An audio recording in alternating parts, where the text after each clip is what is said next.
Avec ce tuto, nous allons nous intéresser au parcours EAC d'un élève. Pour accéder à Adage, je passe par le portail Arena. Que je sois enseignant du second degré ou enseignant du premier degré, j'ai l'accès à Adage. Je suis normalement rédacteur de projet et je tombe sur cette page d'accueil qui présente les appels à projets en cours et le petit onglet qui me permet de participer à ces différents appels à projets. Nous avons aussi les appels à projets à venir, les appels à projets terminés. Ce qui m'intéresse ici, c'est de connaître le parcours EAC d'un élève. Je vais sur projet EAC, suivi des élèves, et je tombe sur une page qui montre les différentes divisions que l'on a dans cet établissement et différents encadrés qui vont permettre de filtrer ma demande. Nous avons donc la période 2023-2024. Je vais aller en troisième an et prendre le premier élève que je peux retrouver ici en parsemotaire de recherche. Je vais donc tomber sur son parcours EAC en 2023-2024 et je vois qu'il était traversé par 4 projets EAC différents, musicaux, théâtraux et culture scientifique. Je peux voir son parcours complet.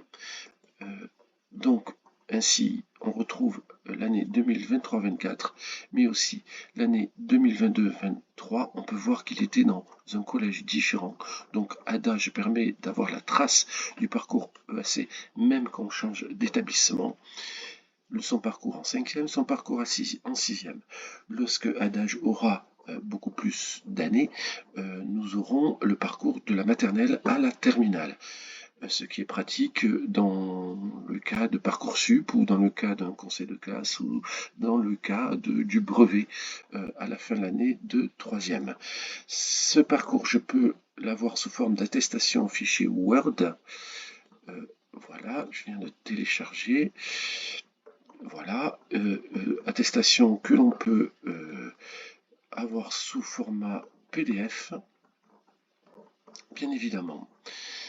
Si je reviens sur la page qui nous intéressait de projet EAC, suivi des projets, j'ai différents encadrés qui me permettent de filtrer ma demande. Ce qui est très intéressant pour savoir aussi par rapport au pilotage EAC de l'établissement. Puisque si je clique sur, par exemple, artistes et collectifs, je me rends compte qu'un certain nombre de classes ont été touchées par ce type de partenaire. Si je vais par exemple en archive, je vois qu'aucun élève est concerné par ce type de partenaire. Ceci est intéressant donc pour